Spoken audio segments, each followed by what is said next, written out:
رسول الله علیہ السلام فرمائی بر اختو وی بر میں اول اسمان کے دا حضرت آدم علیہ السلام سره ملاقات شو. وی آدم علیہ السلام اوچت دن خپل سړی دی د ټولو انسانانو پلار.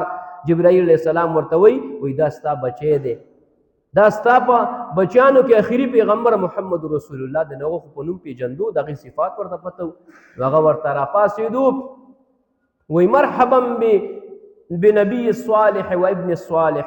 وی په دویم اسمان کې مې ملاقات شو د حضرت عیسی علیہ السلام سره او د حضرت یحیی علیہ السلام سره. عیسی علیہ السلام او یحیی علیہ السلام. یحیی علیہ السلام چې کوم دی دا د عیسی علیہ السلام خپلو کې د تروریانو زامن دي.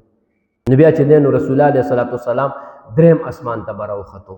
هلته هم دقه رنګې خبرې وشوې او هلته په دریم اسمان باندې د حضرت ادریس علیه السلام سره ملاقات شو.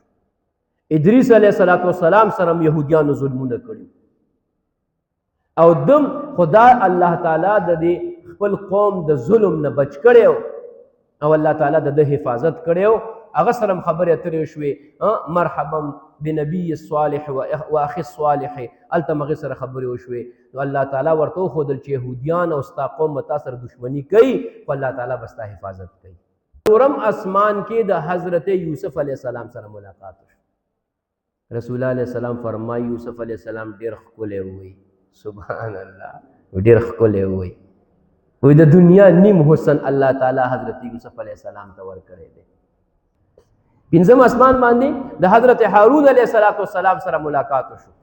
هارون علیه السلام په عمر کې د موسی علیه السلام نه مشر و. دا مسله یاد ساتئ. خو په نبوت کې د موسی علیه السلام نه کشر و او د حضرت موسی علیه السلام نه 2 کاله مخکې دی وفات شوی دی او بیا موسی علیه السلام 2 کاله پس وفات شوی دی.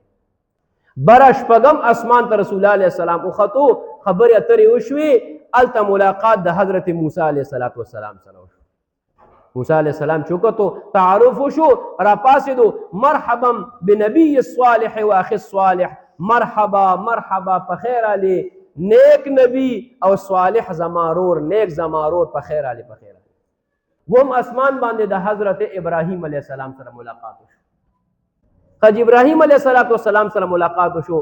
دوانو جهانو سردار فرمائی وی ابراہیم علیہ السلام شکل زما شکل سره ملاوی دو وی او هغه زما په شانته دی زما په شانته دی ابراهیم علیه السلام.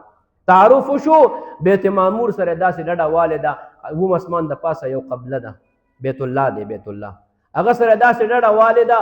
جبرائیل علیه السلام ورته وویل دا ستا بچی دی دا ستا په اولاد کې آخري پیغمبر دی. راپاسېدو پیغمبر علیه السلام نه غاړه ورکړه ویې مرحبا بنبی صالح و ابن صالح. مرحبا دی وی د نیک نبی د پاره او زما نیک د بچی د پاره وي. بچی دی کنه دا خو ډیر ښکلی ملاقات شو.